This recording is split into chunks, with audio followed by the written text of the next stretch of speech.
Tere hommikust! Me oleme Tallinna Tehnikaülikoolist, minu nimi on Raivo Sell, Toivo Tähemaa ja Kaimo Sonk ja meid paluti siis rääkima teile tootearendusest.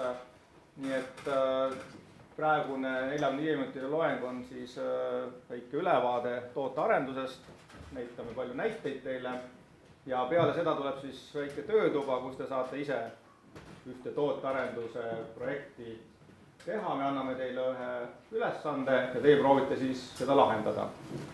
Ja enne seda, kui nüüd läheme tänase teema juurde, tootearendus, siis 3 minuti jooksul teile räägin ka lühidalt uuest õppekavast, et Tehnikaülikoolis on nüüd sellest aastast bakalaureuse uued õppekavad, millest üks on siis tootearenduse robootika. Kui keegi tahab selle kohta rohkem, siis siin on väike brosüür, võib pärast kaasa haarata.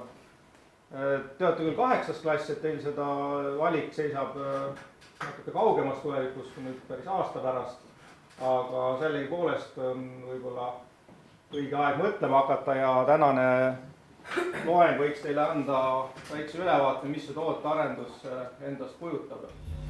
Tänapäeva tööstus on tegelikult kõik väga automatiseeritud, robotiseeritud. Ja see, mis te siin praegu näete, on tegelikult juba tänapäev.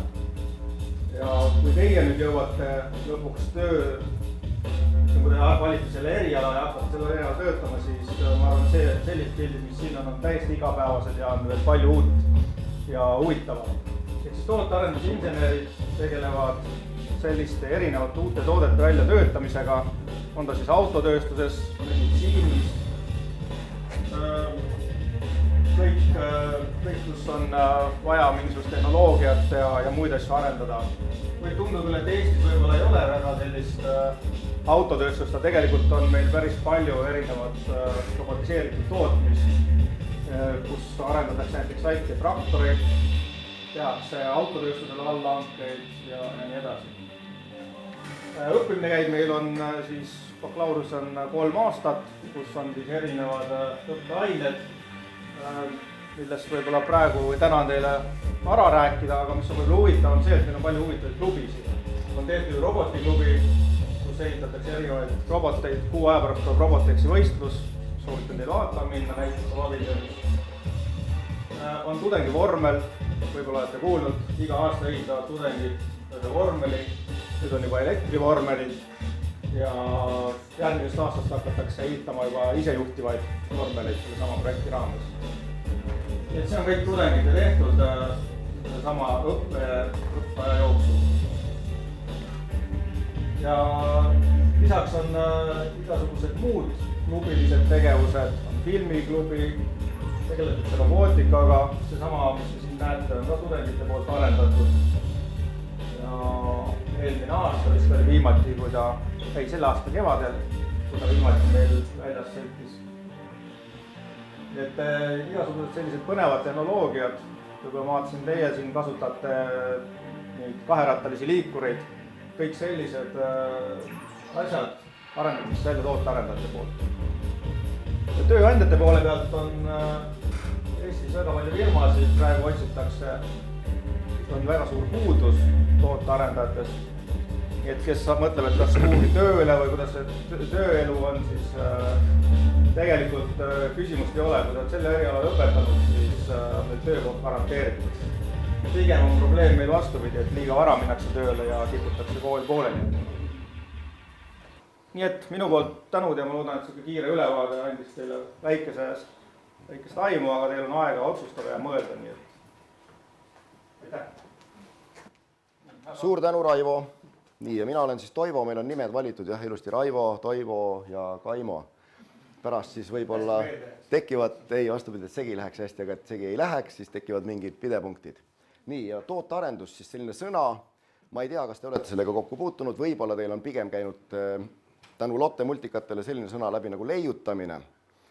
Aga tootearendus on siis selline, mis ühendab, ja teie vanuses võib-olla öelda Lotte ega enam ei sobi, hakkab keegi naerma siin, aga tegelikult siis leiutamine on üks osa sellest tootearendusest. Kui sa, Kaimo, oled hea ja vaatad korraks, guugeldad, siis selline sõna nagu inglise keeles on product development, mis on siis tootearendus inglise keeles. Mida siis meie armas internet meile näitab? vot ta näitab piltides mingit sellist pilti. Ja kui te nüüd siis vaatate, siis te näete, seal on igavene ports lihtsalt selliseid keerulisi sõnu, mille lahti selgitamiseks on vaja tervet teist portsu keerulisi sõnu. Ja võikski nagu olla väga raske otsustada selle eriala kasuks. Kui paljud te olete üldse uurinud, missugused ülikoolid Eestis on? Ma arvan, eeldan esialgu, et valite Eesti ülikooli bakalaureuse õppeks. Mis te nimetate? Tartu Ülikool tuleb kohe meelde, midagi veel. Tallinna Tehnikaülikool, kas midagi veel? Tallinna Ülikool. Põllumajandusakadeemia veel. Ehk et neid on, valikut teil on. Ja nüüd siis, kui te siit võtate flyeri kaasa, siis siit saate midagi lugeda selle tootearenduse kohta. Aga ma püüan seda lahata, seda sõna niiviisi, et see oleks teile hästi arusaadav. Lapsed on väga hea auditoorium, sest te olete väga ausad, teil küll paluti nutiseadmed kotti panna, aga nüüd, kui ma näen, et keegi hakkab nutiseadet vaatama, siis ma tunnen, et asi on igav ja peaks mingit vunki juurde keerama. Tänane päevaplaan on siis kella 10-st, peaaegu et oleme graafikus, hakkaks rääkima sellest tootearendusest kui ainest. Siis 45 minutit on meil aega, võib-olla natuke vähem. Siis tuleb grupitöö ja siis tuleb selle grupitööde esitlus. Esimene slaid näitab meile siin mingisuguseid logosid, mingisuguseid brände. Bränd on teada, mis asi on, eks ju. See on mingi toote kuulsaks mängitud siis logo või nimi. Neid on veel ja neid on veel, viimane on kõige naljakam. Ja mis neid kõiki siis seob? Mis on nende kõikide juures ühist, et nad on nii tuntud, et te neid kõiki teate? Neil on väga hea turundus. Üks asi, väga hea turundus. Midagi veel? Kõvaäälselt võib kohe hõisata. Et see on väga hea, et te ütlesite kõigepealt turundust, sest et tegelikult kõige tähtsam, mis neil on väga hea toode või teenus. Aga turundus on see, mis silma paistab. Ja teate, mida siit selle märgi tagant saab? Juua saab. Võtan siit selle märgi. Transport. Võt, see on juba teil möödas, seda te ei mäletagi enam, eks ju. Ja see siis ka, eks ju, poistele vähem tähtis, tüdrukutele rohkem tähtis. Aga näidatud siin on just see meesterahvas selle jaoks, et see on meestele ka oluline. Võtke teadmiseks. Ja siis mõned endised Eesti oma brändid, nagu Skype, mis nüüd enam ei ole Eesti bränd, neid kõiki ühendab tugev toode ja teenus. Skype on põhimõtteliselt teenus. Miks on tootearendus hea ja oluline? Nagu reklaami jutt võib olla, aga seal taga on sügav tõde, milleni ei jõua enne, kui ei ole selle asjaga ise kokku puutunud. Et seda asja natukene siis tõestada, ma ütlen, et kuna me ise anname tudengitele tunde ja tunnid ei taha lõppeda, ehk et ma ütlen, et ma nüüd pean minema, ma lähen ära, aga tudengid jäävad klassi, nad jäävad oma probleeme arutama. See paelub neid ja tudengid on muidugi juba tulnud selle huviga sinna ülikooli ja neil on sageli ajast puudu, et selle nii-öelda mõnuga tegeleda. Ja mis on siis see mõnu? Just ongi see, et sageli inimesed otsivad sellist tööd, kus sa ei käiks nagu tööl, vaid sa teed seda, mis sulle meeldib. See on parim võimalus, kus sa ei pea tööl käima, sa tahad tööl käia. Ja sellel tootearendusel on see omadus olemas. Sul on see mõnus loovus. Sa võid, ütleme näiteks selline hea näide.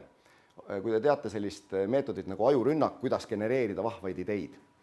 Selle ajurünnaku üks eeldus on see, et väsinud peaga ajurünnakut teha ei tohi. See tähendab seda, et seltskond, kes kokku tuleb tegelema tootearendusega, ajurünnakuga, peaks olema heas meeleolus, hea tujuline, puhanud. Nii et kui see on nagu töö eeldus, siis te võite ette kujutada, et sellist tööd võib olla lõbus teha ja mõnus teha ja nauditav teha. Ehk et see leiutamise moment siin ja loovuse moment ja probleemide lahendamise moment on väga põnev ja huvitav. Ja mis on nüüd siis see teine pool, millest Raivo juba rääkis ka, esiteks töö leidmine ei ole mingisugune probleem. Ja teine on siis see, et lihtsalt triviaalselt väljendades keskmised palgad sellel tööl on keskmisest ikkagi kõrgemad. Just sellepärast, et neid inimesi on vähe. Ja hoiatus muidugi see, et kui ma nüüd jään lühiajaliselt selle tootearendusega teen mingisuguse hea roosilise leiu ja jään loorberitele puhkama, siis on pankrot muidugi takkajärgi. See tähendab, et see on selline elukestev protsess, kus ma peangi kogu aeg juurde õppima. Õppimise kohta võib siis kahte asja nüüd kiiresti öelda. Üks asi on see, et koolis, ka ülikoolis samuti teile antakse hästi palju teadmisi. Kiili koolis selgub siis, et antakse ka lisaks teadmistele väga palju seda oskust, mis nende teadmistega peale hakata, muidu sellist kokkusaamist meil siin praegu ei oleks. Ja see ongi kõige tähtsam ehk, et te peaksite alati õppima, mida nende teadmistega, mis te õpite, peale hakata. See on tähtsam. Kui teil on teadmised, siis te olete umbes sama palju väärt nagu üks raamat või üks entsüklopeedia. Seda on vähe, raamatul pole jalgu all, käsi küljes, ta ei tee midagi. Teil on käed küljes, jalad all, te saate midagi peale hakata nende teadmistega. Nii et siin saavad siis need asjad kõik kokku.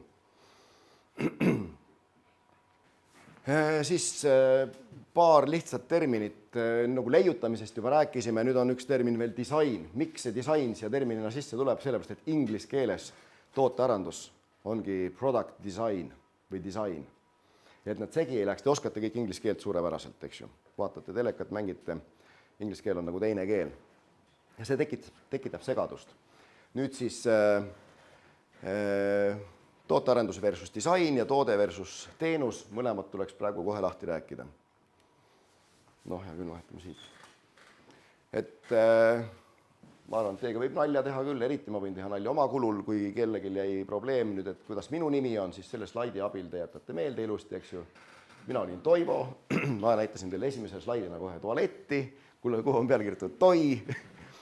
Aga mis siin siis on head, millega siis teile meeldejäävaks muutuda, on see, et see Toi märgiga plastist karbikene on üks väga hea toode, millega on omakorda seotud siis mitu teenust. Ühte teenust te näete siin kõrval, see on siis selline pidude ja suurürituste hügieeni korraldamine. Kui seda toodet ei oleks ja kui teda ei saaks transportida, siis ei oleks seda hügieeni seal väliüritustel ka, üks kujutab ette, mis siis oleks. Nagu koerte mänguväljakul. Aga teine toode, mis sellega kohe ka veel meelde tuleb, ongi nüüd seesama plastikust kuut tuleb iga päev siis tühjendada ja pesta jälle. See on jälle kellegi leib, noh, võib-olla nüüd hakkasime kõige halvemast otsast peale, eks ju, et see vanasti oli S-tähega sõna selle kohta, mida siis tehti nende peldikute puhastamisel, et pärast läheb järjest paremaks nüüd, kui slaide edasi krüttime. Ja siis siit järgmine ilus pilt on nüüd disain. Eelmine oli toode või teenus, nüüd on disain. Seesama kemmerg, ütleme eesti keeles, on nüüd ära disainitud. Siin on väga mitmemõtteline vahva disain, see V, welcome ja C moodustuvad siit nendest tähtedest tõeline leid. Ma siia kõrval oskan teise sellise hea pärli tuua, ainult kunagi oli selline slogan Eesti Raudteel, raudselt parem tee või raudselt parim tee, mis kõlab ka väga hästi ja vastab siis sellele, et raudtee on alati hästi hea sile ja seal pakutakse väga head teed. Et siin see Welcome to Estonia on väga hästi disaini mõttes ära kasutatud. Aga toode on täpselt sama, mis eelmisel slaidil. Ikkagi kemmerg, eks ju. Nii et disain on üks väike osa sellest tootearendusest. See on selle toote ilusaks tegemine ja võib-olla siis praktiliseks tegemine. On see selles mõttes selge? Väga hea. Hakkate uniseks jääma. Teate, ma näitan teile ühe hea nõksu, mida näitlejad kasutavad, kui keegi uniseks jääb. Loodan, et see ei sega naabreid. Tõmbate ennast õhku täis nagu 10 sekundit ja oletegi üleval jälle. Kui keegi tunneb, tehke märkamatult endale see harjutus. Võib ka teha. Ja uni on läinud. Nii, olete kõik üleval üles ärganud tänu minu ponnistusele. Aitäh. Vaatame edasi. Nii, nagu te nägite, me näitasime, Googledasime ja leidsime tootearendusega seoses ühe portsu igasuguseid selliseid protsessi nii-öelda kirjeldusi, kus on reas siis järjest igasuguseid etappe, mida tuleb selleks, et hea toode luua, läbida. Ja ma näitan siin veel 3 praegu sellist, et mõni neist on siis selline, kus on ilusti eesti keeles öeldud, mis need tegevused on, näiteks, et kõigepealt tuleks planeerida, ilma planeerimata asjad küll õnnestuvad, aga palju aeglasemalt. Kontsepti loomine on nüüd siis selline põhimõtteline lähenemine, et kuidas me üldse seda teeme, näiteks kui ma tahan punktist A punkti B liikudes, mul on valida jalgsi minek, autoga minek, lennukiga minek, see on see kontsepti valimine. Nüüd on siis süsteemi projekteerimine, ma peaks näiteks selle auto endale valmis tegema, ma valin, mis tüüpi auto, ma teen veoauto, sõiduauto, võib-olla hoopis mootorratta, liigun sellega mööda maad. Siis detailne projekteerimine, missuguse võimsusega, kas elektriga, kas bensumootoriga, diiselmootoriga. Siis on testimine, täiendamine, nüüd ma teen proovisõidu ja siis ma kas toodan või hakkan teenust tarbima, sõidan punktist A punkti B.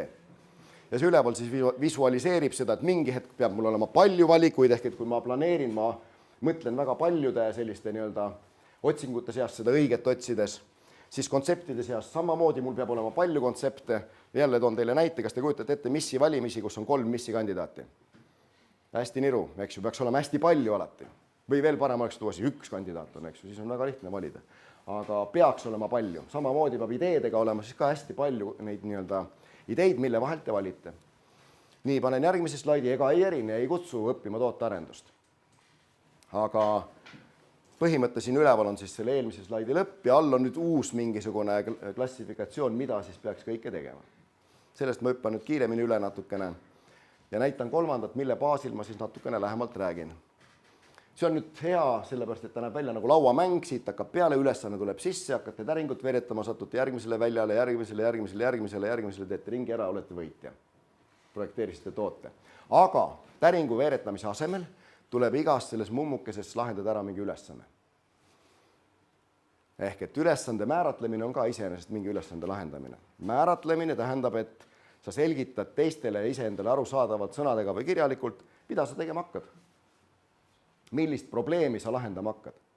Tootearendajale kõige armsam asi elus on probleem. Sest kui probleeme ei oleks, siis ei oleks mitte midagi teha. Nii kui keegi ütleb, mul on probleem.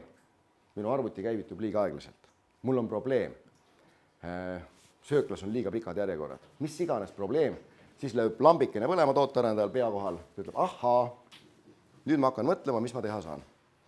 Nii et ülesande määratlemine on see koht, kus see probleem siis pannakse kirja kõigile arusaadavalt.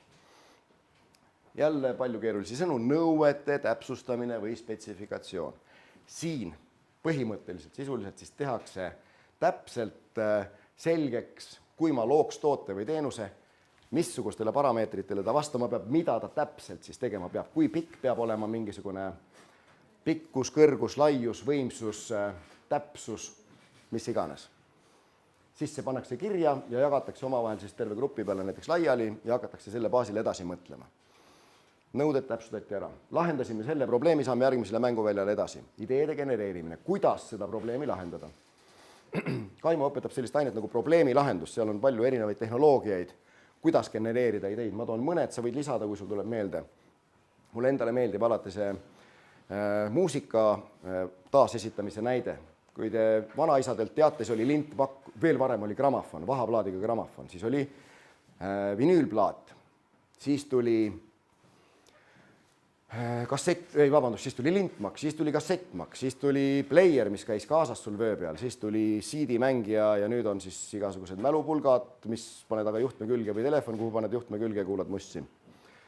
Ehk et see on nüüd järjest arenenud idee vastavalt võimalustele, mis siis inimkond on loonud. Ja ei saa kunagi öelda, et see on nüüd tee lõpp, et nüüd siis see, et mul on selline väike klots, ma panen juhtme külge ja kuulan kõrvaklappidega, ongi viimane samm. Hei, mis järgmiseks tuleb, mis te pakute? Kas pilvest tuleb muusika? Mul on kõrvaklapid, kus on mingisugune internetipurk kohe küljes ja ma käin ja valin lihtsalt nii-öelda, mul on väike puldikene. Võib-olla veel midagi pakute? Ma ei tea, nagu kassidel koertel on naha all kiip ja kiibist tuleb sulle muusika. Tahad, paned käe randmesi ja vastu, programmeerid ümber, lased uue albumi endale peale ja kuulad edasi, et teised ei kuule, sul pole kõrvaklappe ka. Läheb otse aiu. Kes teab, eks ju? Meie võib-olla näeme, võib-olla ei näe seda. Ehk et neid ideid tuleb genereerida väga lennukalt, see on nüüd see põnev koht, millest ma rääkisin, et tegelikult saame kokku, oleme puhanud ja räägime nii, et kõigil on põnev, unistame. Ja nüüd, mis järgmine samm on, saime siit nii-öelda omale igasuguse portsu neid ideid, uuring, uued teadmised, analüüs. Nüüd teil on mingisugused head mõtted, et kuidas näiteks pilvest tuleks see muusika. Hakkame uurima, kas on juba äkki olemas, kas keegi juba müüb, kas keegi juba on teinud või oleme meie esimesed, kas on mõni patent. Ehk et nüüd on selline töö internetis, kus ma guugeldan, kus ma küsin sõprade käest ja seda te oskate kõik suurepäraselt niikuinii juba. Iga kord siit võib sammu jälle tagasi keerata, nagu ka täringumängus, et kukud tagasi. Juhul, kui sa tunned, et edasi ei saanud, me ei leidnud piisavalt häid ideid. Me ei leidnud piisavalt informatsiooni selle toote kohta. Lähed jälle tagasi, hakkad uuesti, täpsustad kas või ülesannet, muudad ülesannet. Nii. Nüüd on siis võimalike lahendite väljatöötamine, see on nüüd selline koht, kus tuleb teha reaalselt tööd. Ehk et olete te kogenud, et otsustamine on vahest sageli üsna raske, eriti kui on väga palju valikuid. Mida selga panna hommikul, mida sööklas valida süüa. Nojah, näiteid mõelge ise juurde, aga neid on alati, mida rohkem on valikuid, seda raskem on otsustada. Et siin on siis võimalike lahendite väljatoetamine, sobivaima lahendi valik võiks nagu käia käsikäes. Ja hea on, kui teil on mingi meetod abiks, näiteks kas te hääletate siis või te koostate mingisuguse tabeli, mille abil te hindate, missugune variant on hea, missugune on halb, millega tasub edasi minna, millega mitte. Kui sobivam variant on valik on leitud, võiks luua prototüübi. Kas sõna prototüüp on ka tuttav? See on niisugune mängumudel. Alati ei pea prototüübi looma ka päris nii-öelda füüsiliselt valmis, võib ka teha siis 3D-mudeli. 3D-mudel on siis midagi, mis arvutiekraanil näitab teile praktiliselt täiuslikult, mida see asi lõpuks endast kujutama hakkab. Siis on prototüübi testimine, hindamine. Siit läheme nüüd edasi selliseks nagu tootmistööks juba. Nüüd peate kätega midagi tegema, nagu teie tööõpetustunnis teete. Siit saab siis vajadusel muuta, parendada, kui see prototüüp näiteks kukub kokku esimesel katsel kohe. Ja kui te olete siis oma tulemusega rahul, siis on valmis toodang ja mänguvõit, tulemuse esitlemine. Võit muidugi võib tähendada seda ka, et toode on valmis, aga keegi ei osta. Siit tuleb mänguturundus, mida eestpingist öeldi. Kuskil sellel hetkel juba, kus on lahendus enam-vähem teada, hakatakse turundama, öeldakse, et meil tuleb siuke vinge pilvest muusika laadimise süsteem, kus sa paned ainult kõrvaklapid pähe ja liigud ringi ükstapuha kus ja muud kui kuulad seda, mida sa tahad. Ja juba turundatakse, juba müüakse, isegi raha küsitakse ette sageli. Nii, aga nüüd paneme siis liha luude külge ka ja hakkame näitama mingisuguseid tooteid. Ja siis analüüsime selles pikas ringmängus, et kuidas ja kuhu nad sopsavad. Kas keegi teab, mis see on ja kes selle tegi? Kas oli? Spikker on all, lugege. Ja Leonardo da Vinci oli selles mõttes siuke vinge mees, et ta oli nii kunstnik, eelkõige oligi kunstnik ja kuna talle meeldis siis sketšida, tal oli ilmselt kogu aeg mingisugune kirjutusvahend ja paber kogu aeg kaasas, siis ta kogu aeg kritseldas kõik oma mõtted üles. Minu üleskutse on siis teile ka oma mõtete talletamiseks on vaja pliiatsit, paberit või mingit head nutiseadet. Ja nii kui teil mõte tuleb, pange kirja. Teine hea võimalus on diktofon, teil on telefonis diktofon, ütlete. Dikteerite ja pärast kuulate, aasta pärast oigu põnev on kuulata. Mida te mõtlesite aasta tagasi, mis teie head mõtted olid? Kas keegi kasutab? Kas kellelgi on heade mõtete märkmik olemas juba? Kas sellist asja nagu salmik peetakse ikka veel? Vanemad inimesed muigavad. Aga jah, see on Leonardo da Vinci õhukruvi. Tema siis juba 15. sajandil eeldas, et kui kruvi hästi kiiresti pöörlema panna hästi suurte labadega, siis ta võiks mööda õhku üles kruvida ennast. Ehk et ta põhimõtteliselt leiutas õhust raskema lennumasina printsiibi, just printsiibi, mis siis põhimõtteliselt, kohe näitan, kuhu sellel ringmängul sopsab. Tänapäeval on siis, eks ju, helikopter selle õhukruvi järglane. Nii palju veel öelda, et haridusteelt tollel ajal ei olnud selliseid kõrgkoole, kus saaks juba öelda, et paralleeli Tehnikaülikooliga tõmmata, et tollel ajal ikkagi olid inimesed siis kas geeniused, iseõppijad või siis olid meil väga head koduõpetajad. Helikopter tegelikult hakkas päriselt lendama alles siis pärast teist maailmasõda, kui lahendati tehniliselt see tiivalaba kallutamise probleem, poole pöörde pealt hakati tiivalaba kaldenurka muutma. Ja siis muutus helikopteri juhitavaks. Ja nüüd on ta selline toode, ilma milleta ei kujutaks ette näiteks vetelpäästet, sõda, luuret, tavalist tsiviilhelikopterindust, kiirabi lennud näiteks Tallinna ja Tartu vahel, mida iganes. Väga hea ja super toode. Aga see printsiip leiutati 500 aastat tagasi. Ehk et Leonardo da Vinci oli see mees, kes istus selle mätta otsas ja siin muud kui siis tegutses. Ja käis võib-olla edasi-tagasi, võttis kuskilt ülesande või mõtles ise välja, tuli siiamaani. Aga reeglina tema valmis ei ehitanud. Tema mõtted olid ajast nii palju ees, et näiteks sild, mille ta projekteeris, seda valitsused keeldusid tollel ajal ehitamast, kuna nad ütlesid, et see on mõttetu ja võimatu, et selline sild ei saa püsida, kuigi tänapäeval nüüd ehitati need sillad valmis ja nad püsivad. Ehk et Leonardo siis küttis siin seda mängu algust kogu aeg mängida. Siin on nüüd nimi all nurgas juba leiate ise üles, et kui ma küsin, kes siis selle välja mõtles ja mis see on. Aga öelge ikka, saate suud. Edison ja hõõglamp. Edisoni kohta võiks siis öelda, et tema oli üks selline väga jonnakas ja mitmekülgselt vastuoluline mees. Väidetavalt ta ise väitis, et tal polnud üldse haridust. Aga hiljem on ikkagi tõestatud ajalooliselt, et ta 3 aastat koolis käis, mis oli tolle aja kohta päris hea haridus. Minu vanaisa oli ka näiteks 3-klassilise haridusega ja sai ka elus väga hästi hakkama. Ja mis see jonnakus siis tema puhul siin tähendas? Kas keegi teab? See on tema skeem, siin on hõõgniit. See koht siin, see läheb õõguma ja annab valgust. Ehk et tema tegi katseid selle hõõgniidiga väidetavalt 6000 erinevat materjali, 6000 korda. Tegi tema siis, tänapäeva pirn on siis selline, seda ei ole vaja pikalt teile näidata. Tema tegi katsetusi selles vahemikus siit niiviisi prototüübi loomine, testimine, ebaõnnestumine tagasi. Võimalik lahendus, prototüübi loomine, ebaõnnestumine tagasi, 6000 korda. Ketras. Ega ta ei teinud üksi seda muidugi. Ja viimane ja kõige õnnestunum katse, siis tal õnnestus teha bambuse kiuga. Bambus, teate, mis asi on, eks ju, kerge siuke puidutaoline taim. Kuivatas ära, söestas ära nagu grillsüsi ja pani siis 2 elektrijuhtme vahele, lasi kuumaks ja see andis valgust. Ja see töötas tema jaoks piisavalt hästi vaakumtorus, kus ta läbi ei põlenud, ei pudenenud kohe kildudeks tuhaks. Ja teadmiseks siis veel, et tänapäeva hõõgniit annab palju eredamat valgust ainult tänu sellele, et kui pikk te arvate, kui ta sirgeks venitada, see vedru umbes tuleb? Palju pikemaks, mida tegelikult. Jah, palju pikemaks ja umbes meetri pikkuseks. Uskumatu. See on peenikene Wolfram traat, 0,005 millimeetrit läbimõõduga, juuksekarvast peenem. Ja ta on topeltspiraalis, kõigepealt on väike vedru ja siis see väike vedru on omakorda suureks vedruks keritades pandud sinna lambipirni sisse vaakumisse, enam mitte vaakumisse, vaid näiteks kaitsegaas ja argoon. Ja kui ma ta sirgeks tõmban ja ta katki juhuslikult ei lähe, siis ta on umbes nii pikk. Ja sellepärast ta annab head heledat valgust, et teda on palju rohkem, kui seda bambuse kiudu vanasti oli. Bambuse kiud oli sirge ja nii pikk, nagu te nägite pildi peal. Nii, miks ma dünamiidi tõin siia? Dünamiit avab uksed. 2 mõttes. Üks asi on see, et panete dünamiidi laengu ukse alla, lasete pauhti õhku uks lahti. Aga nimi Alfred Nobel on ka jälle kindlasti tuttav. Just praegu kulutati välja Nobeli preemia laureaadid taas jälle. Ja Alfred Nobeli isa näiteks oli totaalne tootearendaja. Ta läks mitu korda pankrotti, tõusis tuhast, jälle tegi uuesti uued firmad, jälle läks pankrotti, jälle tõusis tuhast.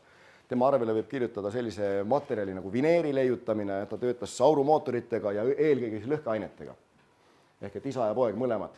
Immanuel oli tema nimi ja Immanuel näiteks kuuldes, et Saksamaal leiutati vihmakeep, mis on siis kummeeritud riidest tehtud, hakkas kohe tegema Rootsi armee jaoks vihmakindlaid seljakotte, mida saaks ka täis puhuda. Eks ju äge. Võtad oma seljakoti, puhud täis ja jääd merehädasse, sul on päästepaat kohe või päästeparv väike kaasas. Selle koha pealt ma tahtsingi puhuda täis ühe kummikinda. Ja öelda, et see on täpselt samamoodi, et keegi ei tea, kump oli enne, kas õhupall või kummikinnas. Aga põhimõtteliselt nad on nii sarnased, eks ju, et ainult kasutusala on erinev. Samamoodi siis Alfred Nobeli isa mõtles mingi materjali peale ja mõtles talle välja uue kasutusala. Aga sellega ta ebaõnnestus loomulikult, nagu tol ajal sageli oli, ja lõpuks siis saigi kuulsaks ikkagi lõhkeainetega, maamiinide tehas Peterburis tegi ta rikkaks. Aga Alfred Nobel siis lisas ühele väga ohtlikule lõhkeainele, mille nimi on nitroglütseriin ja mis plahvatab nagu iga väiksema vibratsiooni ja temperatuuri muutuse peale ja on väga ohtlik, kujutate ette, te sõidate nitroglütseriini vankriga, hobusega, käruga mööda auklikku teed, väga hästi tasustatud töö, aga hästi lühike karjäär. Kõik lõpevad tavaliselt need sellise suure pauguga. Ja tema pani siis segast selle nitroglütseriini ühtedest korallidest jahvatatud sellise peene pulbriga, mis tegi sellest ainest sellise plastiliinitaolise aine, mida sai voolida ja panna papptorudesse. Lisaks leiutas ta sinna juurde ka siis selle sütiku, mis süütenööri abil selle asja plahvatama pani. Ja kõik uksed ongi avatud. Ja nüüd ta jagab Nobeli preemiat, tema ei jaga, vabandust. Tema leiutised teenivad siiamaani raha ja see Nobeli preemia raha tuleb siis nendest leiutistest tulnud rahast. Ja järgmine pilt on Nobeli füüsikapreemia esimese laureaadi ehk siis vist eksin eesnimega Wilhelm Röntgen võis olla. Röntgen oli kindlasti, aga Wilhelm ma ei ole kindel. tal oli teine nimi veel ja see on nüüd siis sajandi alguse röntgenikabinet, väga raske on sinna minna sisse rahuliku südamega, ei tea, kas hakatakse piinama äkki, tunne tekib. Seal taga passil mingi prillidega mees ka tinakambris kabinetis. Ja see on nüüd disaini teema, eks ju. Toode iseenesest on täpselt samaks jäänud, sama röntgentoru töötab seal sees. Aga nüüd on palju ilusam, sinna heidaks pikali, see röntgeni seade siis võib olla niiviisi lamavale patsiendile või siis ta keerab ümber selle punkti siin ennast püsti ja on püstiseisvale kopsupildi tegijale sobiv. Ja järgmise slaidina ma näitan ka see ebaõnnestumist. Ehk et toode, millega 50ndatel aastatel taheti kõvasti laineid lüüa ja löödi ka mingi aeg, oli kingapoe röntgen, kinga värske omanik pistis oma varba sellisesse röntgenseadmesse, nagu siin on näha, ja siis poe omanik vaatas, kas varbad on sirgu või otse. Ja kui olid ilusti sirgu, siis müüs kingad maha, kui olid otse või viltu, siis pakkus uued kingad. Ja kingapoe omanik hakkas ära surema õnnetumal kombel. Ja siis selgus nagu lõpuks, et see X-ray ehk siis röntgenkiirgus ka mõjutab tervist ja tekitab valge veresust, verevähki. Ja miks see röntgeni asi siia ilusti veel nüüd istus, on just, et tänavu aasta 2017 kuulutati ka füüsika Nobeli preemia välja gravitatsioonilainete eest. Gravitatsioonilainete nii-öelda mõõtmise või siis tõdemise eest, et nad on olemas. Teate, mis on gravitatsioon? Kõik tunnete praegu, millegi pärast kisub nagu tooli poole. Ei taha lae alla tõusta, eks ju. Aga kujutate nüüd ette, missugune oleks see revolutsioon, kui me suudaksime gravitatsiooni eirata. Näiteks mul on siin maas üks vaip, mille peale astudes muutun kaalutuks. Mis muutuks kohe, eks ju? Kraanad muutuks mõttetuks, igasugused sellised lennuseadmed muutuks oma printsiibilt kindlasti teistsuguseks. Väga palju muutuks, ehk et järsku oleks tootearendajatel jälle uus printsiip, mille abil teha kõik ümber. Ja X-ray ehk röntgenkiirgus oli siis ka midagi sellist, mida alguses näha ei olnud, aga mida nüüd osatakse juba väga palju kasutada. Nii, ehk et kus siis Edison möllas? Edison möllas siin selles testimise ja uuesti proovimise vahel. Röntgen oli kusjuures selline mees, kes üldse kasvu ei tahtnud taodelda, temal tuli idee, ta tegi võimalikud lahendused, aga toodet valmis ei teinudki. Toote tegid valmis hoopis teised inimesed. Mis tähendab ka, et siin see uuringud on väga oluline. Teil on väga raske võib-olla midagi uut teha, aga te saate otsida kellegi välja mõeldud mingi hea mõtte ja teha sellest hea toote. Nii. Nüüd prototüüpimine. Prototüüpimine on läinud tänapäeval ka väga lihtsaks, ülikoolis seda väga põhjalikult õpetatakse ja meie teaduskonnas siis räägitakse või meie nii-öelda osakonnas räägitakse põhiliselt kolmest: mehaanika, tarkvara ja elektroonika kiirprototüüpimisest. Kiir seal juures tähendabki, et sa saad seda asja teha valutult ja kiiresti ja midagi väga palju kulutamata. 3D printerit teate, eks ju, kas teie kooli kingiti ka? Olete kasutanud juba? Saab pulli teha, aga saab tõsiseid asju ka teha. See toode tuleb sealt küll nurgeline esialgu, aga need printerid lähevad järjest paremaks, ehk et varsti saad oma mõtte paberile pannes, mudelit luues kohe sellega välja printida. Teine kõrval on põhimõtteliselt siis mehaaniku Lego. Ehk et ma saan tükkidest kokku panna endale sobiva raami.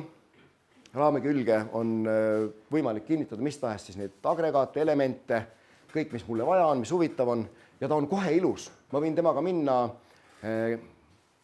ükstapuha kellegi tuttava juurde, kellele ma tahan seda asja näidata ja öelda, vaata, mis vahva asja ma tegin. Ja see töötab ka. Vanasti tehti seda naelte ja puust raamiga, ta jäi kole, ta andis pindu, lagunes ära, kui peale istusid. Ehk et mehaanika, kiirprototüüpimine võimaldab siis 3D printimisi, valmis lahendusi konstruktorite tüüpi, raamide koostamiseks ja asjade kinnitamiseks. Elektroonika poole pealt, kas on elektroonikahuvilisi, kes julgevad kohe käega märku anda, et mina olen elektroonikahuviline? Super, väga hea. Te olete kursis kindlasti ka. Mis asi see on? See on selline montaažiplaat, kus on kõik valmis selleks, et kui sul on hea mõte, pane kokku ja katseta. Ehk et siin on siis need read, täppe kuskilt tagantpoolt omavahel nii ühendatud, et kui sa tead, kuidas nad ühendatud on, saad lihtsalt juhtmed sisse pista ja tekitada elektriskeemi ilma täiendava kuluta. Pluss siis Arduino või Raspberry loogikablokid, mida sinna külge ühendades saad selle asja kohe ka targaks teha. Pluss igavene ports igasuguseid valmis komponente, potentsiomeetrid, transistorid, mikroskeemid, mis lähevad oma jalgade vahe standardsuse tõttu täpselt sinna plaadi peale sopst ilusti sisse. Ja tarkvara puhul siin pikalt rääkida ei ole, tarkvara on niisugune nähtamatu sõber meile. Aga mõiste tarkvarateegid on siis sama nagu mehaanikas ja elektroonikas eespool oli, need on valmis tarkvarajupid, mis midagi juba teevad. Sa otsid raamatukogust või menüüst valmis, et ma tahan elektrimootorit kontrolliva tarkvarajupi endale saada, laed selle alla, ta on võib-olla pikk 2-3 lehekülge, sa ei pea teda ise tegema. Ta on kiireks katsetamiseks valmis toode. Vot, aeg hakkab märkamatult ümber saama, toome nüüd natuke siis sellest tulususest veel näited. Et teil kõigil on jalas mingisugused spordijalanõud, te võite ette kujutada umbes, kui on kaasas käidud emaga poes, isaga poes neid ostmas, palju nad maksavad? Noh, ütleme vahemikust 30–100 euri. Ja ainult 1–5% sõltuvalt sellest, kust nad on toodetud, on nende tegelik oma hind, ehk et see palju maksab siis see materjal, mis mu jala küljes on ja see tegemine, see töö. See tööjõukulu, no siin on näha asiaatse päritoluga inimesed, mis on just see probleem, et inimestel ei maksta töö eest väärikat palka, aga see osa on väga väike. Kuhu läheb ülejäänud raha? Teine näide on siin jalgratast, siin on detailsemalt näidatud, kuhu see ülejäänud raha läheb. Siin on natukene paremad need numbrid, jalgrattal on rohkem materjali, rohkem tööd, ehk et materjali peale läks umbes 10–15%, ehk et kui on 1000 euroni jalgratas, siis 100–150 eurot maksab see materjal, need jupid. Tööjõukulu, ehk et inimesed, kes panevad selle asja kokku, ilma selle tootearendajata, kes selle eest selle asja välja mõtles, on umbes 30% ehk 300 eurot. Nüüd see arendaja, seesama tootearendaja näiteks ja tema tiim, võtavadki koore, võtavad selle nii-öelda selle parema osa, ehk et see on see kasumlik osa ühiskonnas. Nemad oskavad mõelda uusi asju välja, nemad saavad kõige suurema tasu selle eest.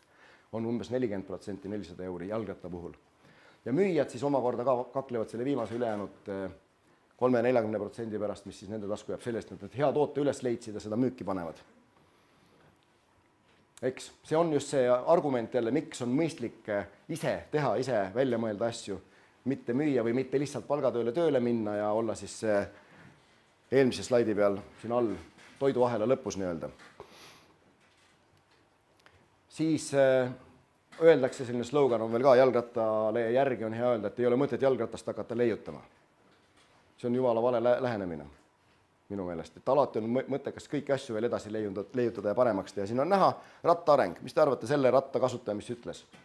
Paremat ratast pole olemas. Mis te jamate? Võib-olla ei olnud ka. Skeptikud ütlevad alati, et alati tuleb edasi mõelda. Nii, puust ratas, kodaratega ja kummiga, täispuhutava kummiga, kerge velg, BMW, eks ju. Aga Kaimo paneb käima ühe video siit alt lingist kohe. Ja sama Raivo Sell, kelle nime võib nüüd meelde jätta selle järgi, et ratas, Raivo nagu ratas, see on tema leiutis, esialgu on näha, et ilus ratas, veereb,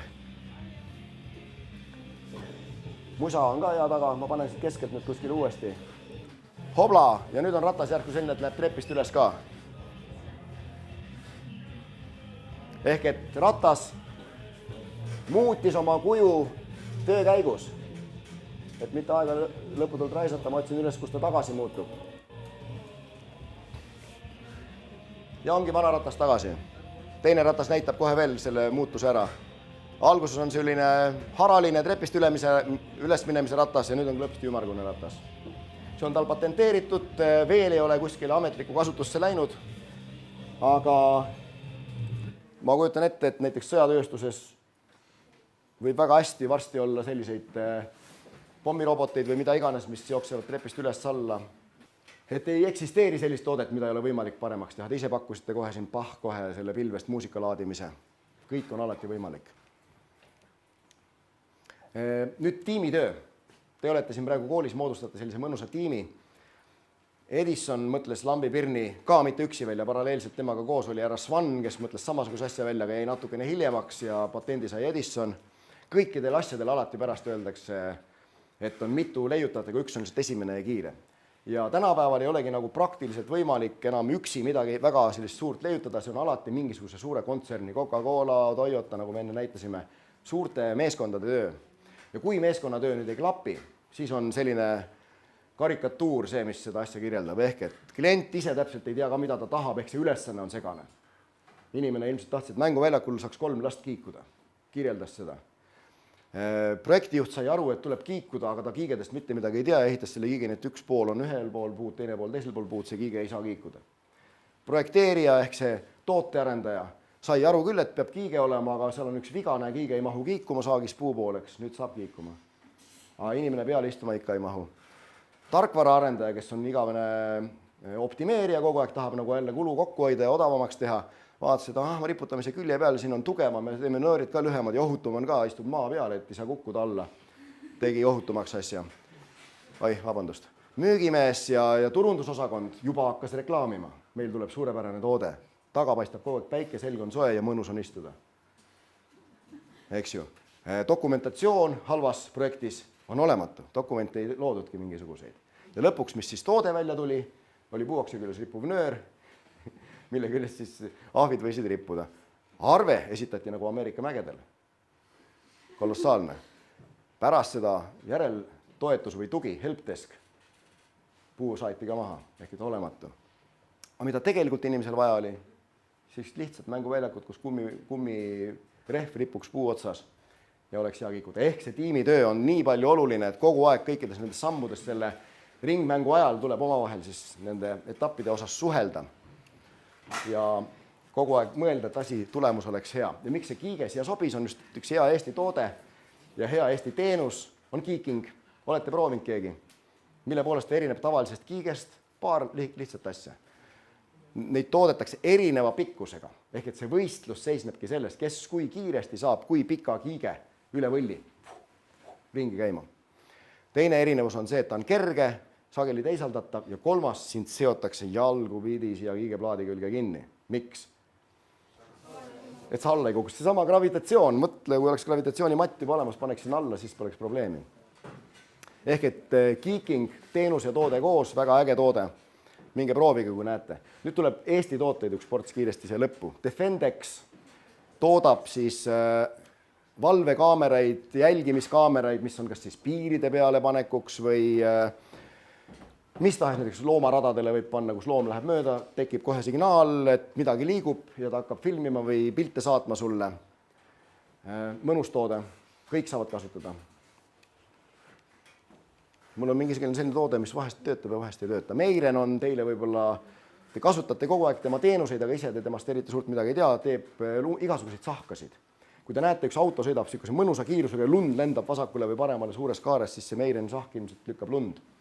Ja siin on tootearendajad teinud kõvasti tööd kallal, et see lumi lendaks õige kaarega, et see lumi saaks ilusti teepinnani koristatud, et see pind siit alt ei saaks lõhutud, et see sahk ei läheks katki, tal on kummiriba või mingi materjalist, spetsiaalsest materjalist riba. Tal on siin majakad, mille järgi ta tunneb ära mingisugused segajad tee peal, mis on suvel ära märgistatud. Ta võib seda kõrgust häälestada poole töö pealt nii mõnusalt, et see kaevuluugist üle sõidab, nii et ära ei lõhu. Aeg saab kiiresti läbi. Starship sobib muusika ilusti taha. Olete näinud neid pakiroboteid? Ka täielik Eesti arendus. Ja Eesti mehed, miks nad sellega nii palju ringi sõidavad? Nad on maailmas kõige rohkem pakirobotit katsetanud ettevõtte, kellel on läbisõitu juba 1,5 aasta jooksul kogunenud 80 000 tundi, mis on märkimisväärselt suur ja turul väga hästi tunnustatud, et seda on tõesti palju tehtud. Siis on toiduainete tööstusest, mida väga raske kokku panna, toit ja bakterid, aga ometigi väga hea ja uus toode, juba suhteliselt vana, mida te kasutate võib-olla sageli ka, see bakter teeb teie kõhule head. I-robot, jälle ma ei tea, kellel on, või muruniitja. Kas see on Eesti toode? See ei ole, eks, aga keegi võib ju sellest teha endale mingisuguse täiendava toote. Ja siis arvutimängud. Ma jätan selle teile õhtuseks teemaks, suurige ise. Kas on Eestis arvutimängu? Eestis on väga hea arvutimängude tehas Playtech, kuhu jälle, kui keegi väga ikkagi arvutimängumisest loobuda ei taha, võib tööle minna, saab seal helpdeskis tööd, hakkab aitama teisi, kuidas järgmisele levelile saada. Ja see ongi kõik, oleme ilusti ajaraamidesse mahtunud.